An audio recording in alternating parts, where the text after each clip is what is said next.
आलो जय श्याम. अजी आलो सांगा. मी काय म्हणतो, जी शीतल कुठे आहे? अजी पप्पाच्या खोलीत आहे. एक काम कर, जा अजून एक ग्लास पाणी घेऊन ये.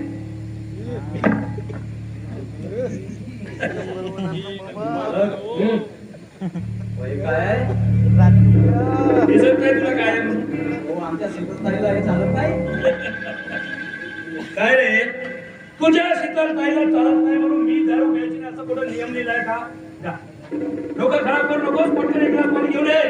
अजी होता नाही का कोणाची काय माझी जी तुम्हाला काय माहित नाही. घेऊन ये.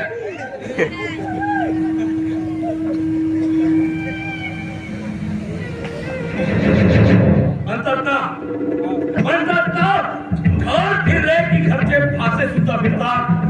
अरे शीतल जगा लग्न झालं, या घरातली प्रत्येक माणसं मला परका समजायला निघाली. पण नाही, ते मी मुकाट्याने सहन करणार नाही. चला मला परका म्हणते. हा साला दीड जमिनीच्या नोकर प्रत्येक वेळेस माझा प्रत्येक शब्द असा हातातले टोंकीप्रमाणे गिळायचा. पण आज माझ्या प्रत्येक शब्दाला उत्तर देतोय आणि ते केवळ शीतलमुळेच.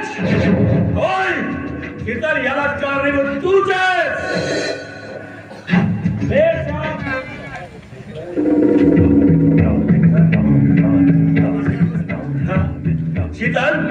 शीतल तू मला नकार नसता, मला नकारून तू त्या चेतनशी लग्न केलास, त्या भिक्काऱ्याशी लग्न केलास. पण नाही, हे मी सहन करू शकणार नाही.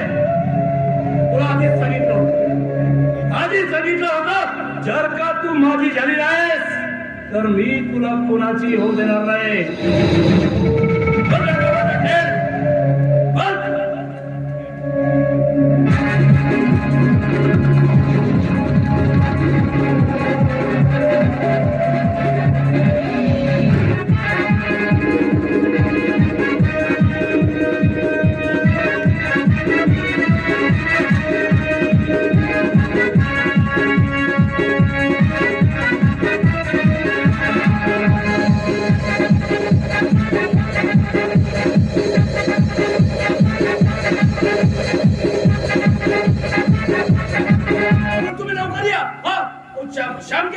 श्याम गेला, मी जातो ना तिकडे.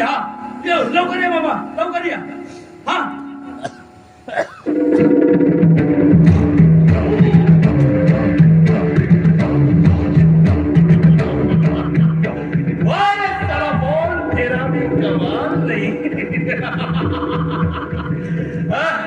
मामा चला, माझा तिरस्कार केला, माझ्या मनाविरुद्ध त्या शीतलचं लग्न त्या चेतनशी लावून दिलंस. माझं गेम करतोस का तू?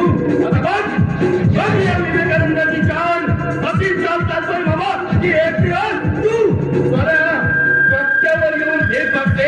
अरे तुझी सर्व कंपनी, तुझ्या सर्व ऐश्वर्य